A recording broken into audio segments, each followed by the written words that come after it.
Good day everyone, it's me again, Raid Explorer. So, una sa lahat, shoutout kay Boss Eliazar.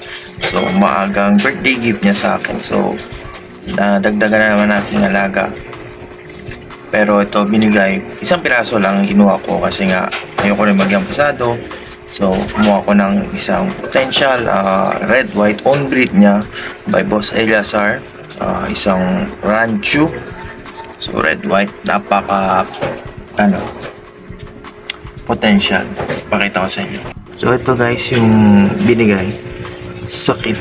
Kita nyo, napakaganda ng curve. Very smooth. Ang smooth talaga ng curve ng Rancho. On peak talaga. On peak niya, and then nag-peak rin ako. So, ito ang nakuha ko. Red white. So, ano bang dapat gawin? So, una, acclimate nyo muna. So, yung bag, kunin nyo, buksan yung bag, pero huwag nyo muna ihalo sa yung tubig.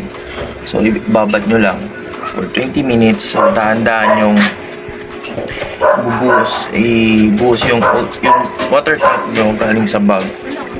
Water tank, ilagay nyo sa bag, and then, hanggang mapuno, every 5 minutes, buhos nyo yung tubig sa loob ng bag, and then pag okay na, tatansya nyo pareho ng temperature. So pwede nyo na ihulog yung goldfish nyo sa main tank nyo kasi same temperature na, para hindi maiwas yung water shock.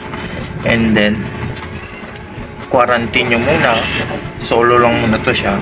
Tsaka pag rancho kasi kailangan mababa lang yung tubig. So ito nasa 8 inches lang kasi nasa mga 1/2 pa lang yung Rancho, yung sizes. So yan dapat mababa lang. So bakit? Para maiwasan masira yung perfect smooth curve ng Rancho. Pag sobrang lalim kasi, especially bata, masisira. So hindi niya kaya rin languin kasi especially walang dorsal fins. So, nasa ano lang siya, may anal lang siya, tsaka yung sa caudal fins niya. So yun, and then no feeding muna kasi naka-quarantine muna. After 3 days or 2 days pwede niya kainin. So as of now, healthy naman.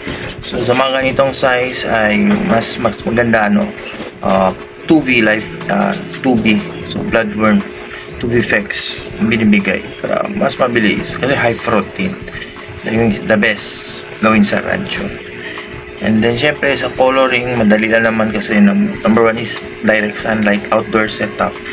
And then syempre kung gusto nyo mas mabilis, gamit po tayo ng mga Saki Hikari Violet color enhancer. Syempre Probi pa rin, halo ko sa steam egg, syempre babad din sa Probi for good digestion niya. Yun is the best para makita nyo. After pakita ko sa inyo ngayon, and then sa next how many months, so balikan natin, gagawa ko ng content ulit regarding sa Rancho na ito, kung yung update niya kung gumanda ba.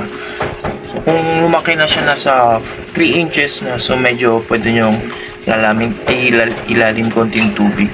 So not too much malalim yung tubig.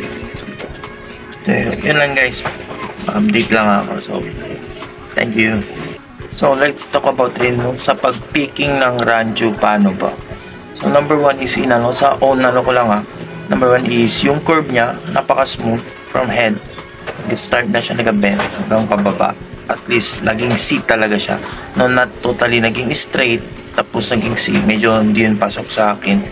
And then syempre sa anal, balance, hindi ganito. So hindi rin sobrang buka, hindi rin sobrang dikit kasi nasisira yung swimming pattern ng isang isda. So dapat sakto lang.